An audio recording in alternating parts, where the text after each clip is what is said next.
Hello, എല്ലാവർക്കും നമ്മുടെ പുതിയൊരു വ്ളോഗിലേക്ക് സ്വാഗതം. ഇന്ന് നമ്മുടെ കിച്ചണും കുക്കിങ്ങും ഒന്നുമല്ല കേട്ടോ. ഈ വീടിനകത്തുള്ള കാര്യങ്ങൾ കണ്ട് നിങ്ങൾക്കും മടുക്കും, ചെയ്തിട്ട് എനിക്കും മടുക്കുന്നുണ്ട് കേട്ടോ. അപ്പോൾ ഇന്നിങ്ങനെ ഫേസ് ടു ഫേസ് സംസാരിക്കാമെന്ന് വിചാരിച്ചു. വേറെ ഒന്നുമില്ല, കാര്യമായിട്ടൊന്നുമില്ല. പല വീഡിയോസും ഞാൻ ചെയ്യുന്ന സമയത്ത് കമൻറ്റ് വരുന്നുണ്ട് താഴെ, ഞാൻ തെക്കൻ ഭാഷയാണ് സംസാരിക്കുന്നതെന്നൊക്കെ പറഞ്ഞിട്ട്. പക്ഷേ സംസാരിക്കുന്ന തെക്കൻ ഭാഷയാണ്. ഞാൻ ശരിക്കും പ്രോപ്പർ മലപ്പുറത്തുകാരി തന്നെയാണ് കേട്ടോ. ഇജ് കജ്ജ് പജ്ജ് നെജ്ജ് എന്നൊക്കെ പറഞ്ഞുകൊണ്ടിരുന്ന ഒരാൾ തന്നെയാണ് ഞാനും ഒരു 6 വർഷമൊക്കെ മുമ്പ് വരെ.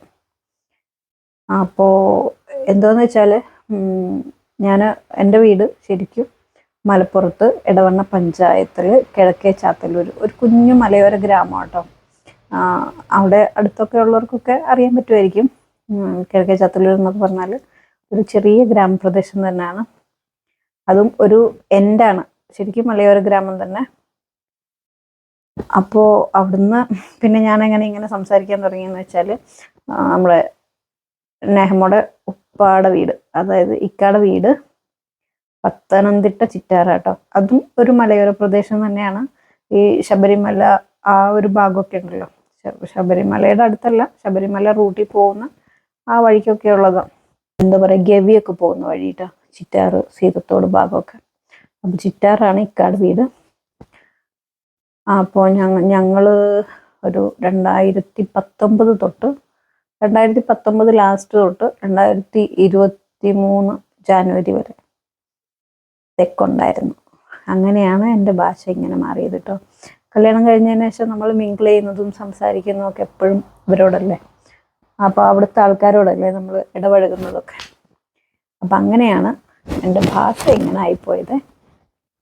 പിന്നെ ഉള്ളൊരു കാര്യം എന്താണെന്ന് വെച്ചാൽ, എല്ലാവരും നമ്മളെ അറിയുന്നവരും നമ്മൾ പുതിയതായിട്ട് ആരെങ്കിലും പരിചയപ്പെട്ടാലും ഒക്കെ ചോദിക്കുന്ന ഒരു കാര്യമാണ്, ഇവിടെ മലപ്പുറത്തുള്ള ഞാൻ എങ്ങനെ പത്തനംതിട്ടയുള്ള ഒരാളെ കല്യാണം കഴിച്ചു, ലവ് മാരേജ് ആണോ അറേഞ്ച്ഡ് മാരേജ് ആണോ എന്നൊക്കെ കേട്ടോ. അപ്പോൾ എന്താ വെച്ചാൽ ലവ് മാരേജ് ഒന്നും അല്ല കേട്ടോ, പക്ക അറേഞ്ച്ഡ് മാരേജ്. പിന്നെ എന്താന്ന് വെച്ചാൽ വേറ്റു നിക്കാഹ് വഴി വന്ന ആലോചന കേട്ടോ. വേറ്റു നിക്കാഹിൽ ഞാൻ ഡിവോഴ്സ് കഴിഞ്ഞിരിക്കുന്ന സമയത്ത് എൻ്റെ പ്രൊഫൈൽ രജിസ്റ്റർ ചെയ്തിട്ടുണ്ടായിരുന്നു.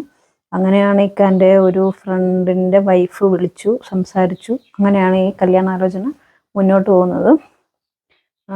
അന്നേരത്തേക്ക് ഇക്ക ഡൽഹിയിലാണ്. അവിടുന്ന് തന്നെയാണ് ഫ്രണ്ടിൻ്റെ വൈഫും വിളിച്ചിട്ടുണ്ടായിരുന്നത്. അപ്പോൾ ഞങ്ങൾ തമ്മിൽ കാണാനുള്ള ഒരു സാഹചര്യമൊന്നും ഇല്ലായിരുന്നു. പിന്നെ ഞാൻ ഫോട്ടോ കണ്ടിട്ടുണ്ടായിരുന്നു, ഫോട്ടോ അയച്ചു തന്നിട്ടുണ്ടായിരുന്നു. പിന്നെ എപ്പോഴോ വീഡിയോ കോളിൽ കണ്ടിട്ടുണ്ടായിരുന്നു തോന്നുന്നു. വീഡിയോ കോളിൽ കണ്ടു ഒരു പ്രാവശ്യം. അങ്ങനെ നിശ്ചയം തീരുമാനിച്ചു. താല്പര്യക്കുറവുള്ള ഒരുപാട് പേരുണ്ടായിരുന്നു കേട്ടോ. അത് പിന്നെ നമുക്ക് ചുറ്റിലും പലതരം ആൾക്കാരുണ്ടല്ലോ. നമ്മുടെ ലൈഫാകുമ്പോൾ അത് തീരുമാനം നമ്മൾ എടുക്കുക. ഇപ്പോഴും എനിക്ക് ആ തീരുമാനം തെറ്റായി പോയി എന്ന് എനിക്ക് തോന്നിയിട്ടില്ല കേട്ടോ. അപ്പോൾ പറഞ്ഞു തന്നത്, ഞങ്ങൾ തമ്മിൽ കണ്ടിട്ടില്ല കേട്ടോ, വീഡിയോ കോൾ വഴിയൊക്കെ കണ്ടിട്ടുള്ളൂ. അങ്ങനെ അതും ഒരു പ്രാവശ്യം എങ്ങാണ്ട്. കാരണം 2018 ഈ ആലോചന വന്നത്, 2018 ഓഗസ്റ്റ് ഒക്കെ ആകുമ്പോഴത്തേക്ക്. അപ്പോൾ ഓഗസ്റ്റിലൊക്കെ ആലോചന വന്നിട്ട് ആ ഒരു സമയത്താണല്ലോ നമ്മുടെ പ്രളയവും കാര്യങ്ങളൊക്കെ ഉണ്ടായിരുന്നത്.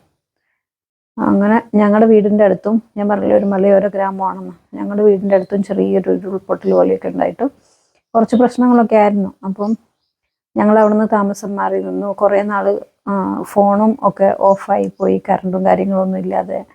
അങ്ങനെ ഞങ്ങൾക്ക് സംസാരിക്കാനോ വിളിക്കാനോ എന്നുള്ള ഒരു ചാൻസും ഉണ്ടായിരുന്നില്ല കേട്ടോ ആ ഒരു ഇതിലൊന്നും. അങ്ങനെ ഇവരുടെ വീട്ടുകാർ വന്ന്, ഇക്ക ഇല്ല, ഇവരുടെ വീട്ടുകാർ വന്നു, നിശ്ചയം നടത്തി.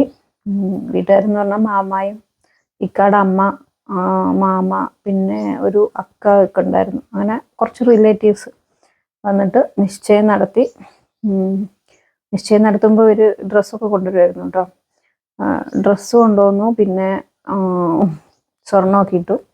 അങ്ങനെ അത്രയും ദൂരത്തുനിന്ന് വരില്ലേ, അപ്പം നമ്മൾ ഫുഡൊക്കെ അറേഞ്ച് ചെയ്തിട്ടുണ്ടായിരുന്നു. അങ്ങനെ നിശ്ചയം കഴിഞ്ഞു. നിശ്ചയം കഴിഞ്ഞതിന് ശേഷം ആണ് ഫസ്റ്റിൽ ഞങ്ങളുടെ കല്യാണത്തിൽ, ഒക്ടോബർ 18 ആയിരുന്നു കല്യാണം. അതിനു മുമ്പ് ഒക്ടോബർ 7-ാം തീയതി ഇക്കാൻ്റെ അനിയൻ്റെ കല്യാണം ഉണ്ടായിരുന്നു കേട്ടോ.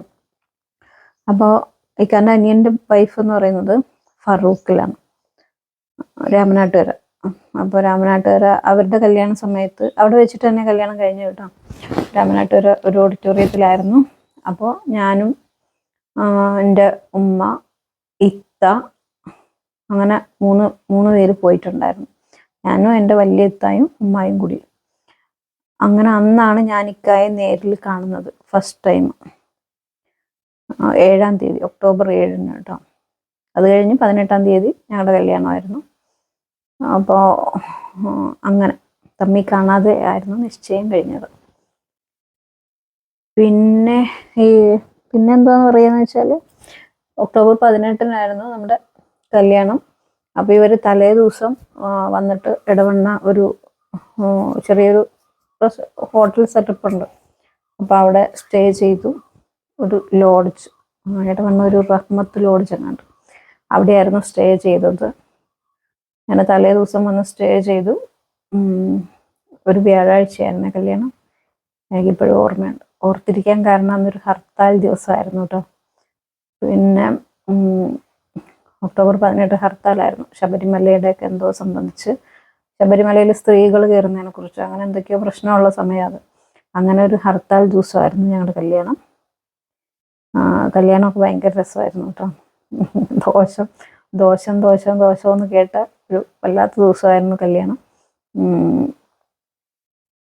എന്താ കല്യാണത്തിൻ്റെ ഞാൻ പറഞ്ഞല്ലോ തലേ ദിവസം ഇവർ വന്ന് സ്റ്റേ ചെയ്യുമായിരുന്നു. അപ്പോൾ അവിടുന്ന് വരാൻ ഇറങ്ങുമ്പോൾ ഇക്കാടെ അത്ത എന്ന് പറഞ്ഞാൽ ഫാദർ ഇവർക്ക് വീട്ടിലൊരു പട്ടിയെ വളർത്തുന്നുണ്ടായിരുന്നു. അപ്പോൾ ആ പട്ടിക്ക് ഫുഡ് കൊടുക്കാൻ എങ്ങാണ്ട് ചെന്നപ്പോൾ പട്ടി അത്താടെ കയ്യിലെങ്ങാണ്ട് കടിച്ചെന്നു. അങ്ങനെ പിന്നെ ഹോസ്പിറ്റലിലൊക്കെ കയറിയിട്ട് അവരിങ്ങോട്ട് വരുന്നത്. അപ്പോൾ ഇതറിഞ്ഞപ്പോൾ ഇവരുടെ വണ്ടിയിലുണ്ടായിരുന്ന ഇവരുടെ ഒരു റിലേറ്റീവ് തന്നെയാന്ന് തോന്നുന്നു, എനിക്ക് ആളെ അറിയത്തില്ല കേട്ടോ, ഞാൻ കണ്ടിട്ടില്ല. അപ്പോൾ അവർ വഴിയിൽ വെച്ചിട്ട് ഇറങ്ങിപ്പോയി, ദോഷമാണെന്ന് പറഞ്ഞ് ഇറങ്ങിപ്പോയിന്ന് കല്യാണമൊക്കെ കഴിഞ്ഞതിന് ശേഷമാണ് ഞാൻ അറിയുന്നത്. കാരണം അത്തായെ പട്ടി അടിച്ചു. അത്തായ കൂട്ടിൽ കൈ കൊണ്ട് ഇട്ട് കൊടുത്തതാണ് ഫുഡ്. പൊതുവെ അങ്ങനെ കൊടുക്കുന്നതല്ലെന്ന് തോന്നുന്നു. അപ്പോൾ പട്ടി അടിച്ചത് കാരണം വലിയ മുറിവൊന്നും ഇല്ലായിരുന്നു കേട്ടോ. അപ്പോൾ അതിന് അവർ വഴിയിൽ നിന്ന് ഇറങ്ങിപ്പോയി എന്ന് പറഞ്ഞു. അത് കഴിഞ്ഞിട്ട് പിന്നെ നിക്കാഹ് നടന്നുകൊണ്ടിരിക്കുമ്പോഴാന്ന് തോന്നുന്നു ഇവരുടെ പെരിയത്ത എന്ന് പറഞ്ഞാൽ ഇക്കാടെ അമ്മയുടെ ചേച്ചി, നമ്മുടെ ഇവിടെയൊക്കെ മൂത്തുമ്മ എന്ന് പറയത്തില്ലേ, അത് അവരുടെ ഹസ്ബൻഡ്, മൂത്താപ്പ, അമ്മയുടെ ചേച്ചിയുടെ ഹസ്ബൻഡ് കുഴഞ്ഞു വീഴുക എന്തോ ചെയ്തു. ഞാനിതൊന്നും അറിയുന്നില്ല കേട്ടോ, നമ്മൾ വീടിനകത്ത് ഇരിക്കല്ലേ. അപ്പോൾ കുഴഞ്ഞു വീണു. അവർ പെട്ടെന്ന് ഞങ്ങളുടെ വീടിൻ്റെ അടുത്തുള്ള എല്ലാവരും കൂടിയിട്ട് ഹോസ്പിറ്റലിൽ കൊണ്ടുപോയി. അപ്പോൾ ഞാനിതൊന്നും അറിയുന്നേ ഇല്ല, കുറേ കഴിഞ്ഞതിന് ശേഷം കേട്ടോ അറിയുന്നത് ഇങ്ങനെ ഹോസ്പിറ്റലിൽ കൊണ്ടുപോയിട്ടുണ്ട്. കാരണം ഇവർക്കുള്ള ഫുഡും ഒക്കെ നമ്മളവിടെ അല്ലേ അറേഞ്ച് ചെയ്തത്. നിക്കാഹ് കഴിഞ്ഞ് ഫുഡൊക്കെ കഴിച്ചിട്ട് വേണ്ടേ പോവാൻ. അങ്ങനെ ആ സമയത്ത് പിന്നെ എപ്പോഴോ ആണ് എന്നോട് എൻ്റെ ചെറിയ ഇത്ത വന്നിട്ട് പറഞ്ഞു, ഇങ്ങനെ ഒരു പെരിയത്ത അങ്ങാണ്ട് കുഴഞ്ഞു വീണു, ഹോസ്പിറ്റലിൽ കൊണ്ടുപോയി, അറ്റാക്കാണ്. എൻ്റെ ചെറിയ ഇത്ത ലാബ് ടെക്നീഷ്യൻ ആട്ടോ. അന്ന് ഒതായിൽ ഹോസ്പിറ്റലിൽ എങ്ങാണ്ട് വർക്ക് ചെയ്യുമായിരുന്നു, ഒതായി ഒരു ചെറിയ ക്ലിനിക്കിൽ. അപ്പോൾ അവിടുത്തെ ഡോക്ടർ ഇത്ത വിളിച്ച് നോക്കി. അപ്പോൾ ഡോക്ടർ പറഞ്ഞു ഇവർക്ക് നേരത്തെ ഇതുണ്ടായിട്ടുണ്ട്, അങ്ങനെയൊക്കെ ഇച്ചിരി കോംപ്ലിക്കേഷനൊക്കെ ആയി, അവിടെ നിന്ന് പറ്റത്തില്ലെന്നും പറഞ്ഞിട്ട് മഞ്ചേരി KMH കൊരമ്പയിൽ ഹോസ്പിറ്റലിലോട്ട് കൊണ്ടുപോയി. അങ്ങനെയൊക്കെ ഈ കല്യാണത്തിൻ്റെ ഇടക്കാണ് ഇതെല്ലാം. അപ്പം അതും ഇവരുടെ എല്ലാം മുഖം ഭയങ്കര വല്ലാണ്ടിരിക്കുമായിരുന്നേ. ഈ വന്ന ആൾക്കാരുടെ ഒക്കെ മുഖം, ഇതൊക്കെ എൻ്റെ ദോഷമാണ്. എനിക്കാണെങ്കിൽ ഇതിനകത്തൊന്നും ഒരു വിശ്വാസവും ഇല്ലാത്ത ഒരാൾ ഞാൻ. പക്ഷേ ഒരു ഫസ്റ്റത്തെ ഒരു ഡിവോഴ്സ് കഴിഞ്ഞിരിക്കുന്ന ആള്, രണ്ടാമത്തെ കല്യാണം, ആ കല്യാണത്തിൻ്റെ അടുത്ത് നടന്ന സംഭവങ്ങളാട്ടോ ഇതൊക്കെ. അതും ഇത്രയും ദൂരത്തോട്ട്, മലപ്പുറത്തു നിന്ന് പത്തനംതിട്ട വരെ കല്യാണം കഴിഞ്ഞ് യാത്ര ചെയ്യേണ്ട എൻ്റെ മനസ്സ് മുഴുവനും അന്ന് ഭയങ്കര വിഷമത്തിലായിരുന്നു. ഭയങ്കര വിഷമം എന്ന് പറഞ്ഞാൽ ഇത്രയും കാര്യങ്ങൾ മനസ്സിലിട്ടിട്ടാണ് ഞാൻ നടക്കുന്നത്. ഇവർ വന്നപ്പോൾ തൊട്ട് ദോഷം എന്ന് മാത്രമേ കേൾക്കുന്നുള്ളൂ. എന്തുവാ ചെയ്യണ്ടേന്നൊക്കെ അറിയാത്തൊരു വല്ലാത്ത അവസ്ഥയായിരുന്നു. എന്തായാലും അങ്ങനെ ഒരു 2:30 ഒക്കെ ആകുമ്പം നേരത്തെ പോകണമെന്ന് പറഞ്ഞിട്ടായിരുന്നു ഇവിടെ വന്നത്. പക്ഷേ ഈ ഹോസ്പിറ്റൽ കേസ് വന്നതുകൊണ്ട് ആ ഡ്രസ്സൊക്കെ മാറി എല്ലാം കഴിഞ്ഞ് ഫുഡൊക്കെ കഴിച്ചതിന് ശേഷം നമ്മൾ നേരെ പോകുന്നത് കൊരമ്പയിൽ ഹോസ്പിറ്റലിൻ്റെ അങ്ങോട്ടാട്ടോ. അപ്പോൾ അവിടെ പോയിട്ട് ഈ പുള്ളിയെ വലിയ കുഴപ്പമൊന്നും ഇല്ല എന്നൊക്കെ പറഞ്ഞു, എന്തോ ഡ്രിപ്പ് കയറ്റം എന്തൊക്കെ ചെയ്തായിരുന്നു തോന്നുന്നു. അപ്പോൾ അത് കഴിഞ്ഞിട്ട് വേണം വണ്ടിയിൽ കിടത്തിക്കൊണ്ട് പോവാൻ. ഒരൊറ്റ വണ്ടിക്കാണ് ഇവർ വന്നിരുന്ന, ഒരു ട്രാവലർ. ആ ട്രാവലറിൽ തന്നെയാണ് ഞാനും ഇരിക്കുന്നത്. ഈ പുള്ളിയെ അന്ന് ഒരു സീറ്റിലെങ്ങാണ്ട് കിടത്തിക്കൊണ്ടാണ് പോയെന്ന് തോന്നുന്നു. എനിക്ക് പ്രത്യേകിച്ചൊന്നും ഓർമ്മയില്ല, കാരണം എൻ്റെ മെൻ്റൽ സ്റ്റേറ്റ് അന്ന് അങ്ങനെ ആയിരുന്നു കേട്ടോ. ഇത്രയും കാര്യങ്ങളൊക്കെ വന്നേ പിന്നെ നമ്മൾ വേറെ ഒന്നും കാണുന്നില്ലായിരുന്നില്ല. മനസ്സിൽ എന്തൊക്കെയോ ചിന്തകൾ ഇങ്ങനെ കലങ്ങി മറിഞ്ഞ് കിടക്കുമായിരുന്നു. അങ്ങനെ എന്തായാലും അന്ന് അങ്ങനെ പോയി. യാത്രയിലൊന്നും പുള്ളിക്ക് കുഴപ്പമൊന്നും വന്നില്ല കേട്ടോ. അപ്പോൾ ഈ പുള്ളിക്ക് നേരത്തെ ഉണ്ടായിട്ടുണ്ടെന്ന് പുള്ളി വീട്ടിലൊക്കെ പറയാതിരിക്കുമായിരുന്നെന്ന് തോന്നുന്നു. അപ്പോൾ അങ്ങനെ അന്ന് രാത്രി 1 മണി 1:30 ആയിട്ടുണ്ടാവും ഞങ്ങൾ ഇക്കാൻ്റെ വീട്ടിലെത്തുമ്പോൾ. അത്രയും ദൂര യാത്രയല്ലേ. അതും അത്രയും നേരത്തെ എത്താൻ കാരണം അന്ന് ഹർത്താലായി, റോഡിൽ വേറെ വണ്ടി ഇല്ലാത്തതുകൊണ്ടാട്ടോ, അല്ലെങ്കിൽ അതിലും വൈകും.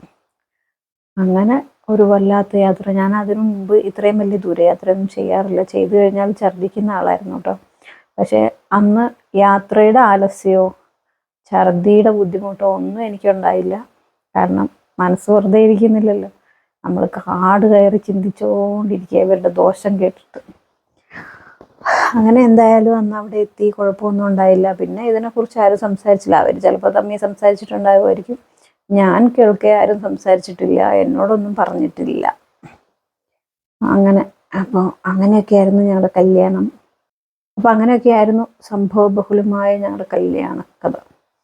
അപ്പോൾ പറഞ്ഞു വന്നത്, ഞാൻ തെക്കൻ ഭാഷ സംസാരിക്കാൻ തുടങ്ങിയത് ഇവരുടെ കൂടെ മിങ്കിൾ ചെയ്ത് ഇക്കാടെ അമ്മായോട് സംസാരിച്ച് ഇക്കായോട് സംസാരിച്ച് ഞങ്ങൾ അവിടെ താമസിച്ചപ്പോൾ ഞങ്ങൾക്ക് കുറേ ആൾക്കാരൊക്കെ ഉണ്ടായിരുന്നു. ഞാൻ അടൂർ താമസിച്ചിട്ടുണ്ട്, അടൂർ മണക്കാലയിൽ, പിന്നെ കായക്കുളത്തുണ്ടായിരുന്നു 1 വർഷം. അങ്ങനെ അപ്പോൾ അവിടുത്തെയൊക്കെ ഭാഷ തെക്കൻ ഭാഷയാണല്ലോ. അങ്ങനെയാണ് ഞാനിങ്ങനെ സംസാരിക്കാൻ തുടങ്ങിയത്. അല്ലാതെ ഞാൻ ശരിക്കും ഒരു മലപ്പുറത്തുകാരി കേട്ടോ. ഇപ്പോൾ ഞങ്ങൾ 1 വർഷമായിട്ട് വീണ്ടും മലപ്പുറത്തോട്ട് തന്നെ തിരിച്ചു വന്നു. പക്ഷെ ഇപ്പോൾ തിരിച്ചു വന്നു കഴിഞ്ഞാലും 1 വർഷമായിട്ട് മലപ്പുറത്തുണ്ടെങ്കിലും ഇങ്ങനെ തന്നെയാണ് സംസാരിക്കുന്നത്. സംസാരമൊന്നും മാറിപ്പോകുന്നില്ല. മോളും ഇങ്ങനെ തന്നെയാട്ടോ സംസാരിക്കുക, കാരണം അവൾ ഫസ്റ്റ് പഠിച്ചു തുടങ്ങിയത് അവിടെ നിന്നല്ലേ. ഇത്രയൊക്കെ ഉള്ളൂ കേട്ടോ നമ്മുടെ വീഡിയോ. ഒത്തിരി ഞാൻ നീട്ടിക്കൊണ്ട് പോകുന്നില്ല. അപ്പോൾ അടുത്തൊരു വീഡിയോ ആയിട്ട് കാണുന്നത് വരെ എല്ലാവർക്കും ബൈ ബൈ.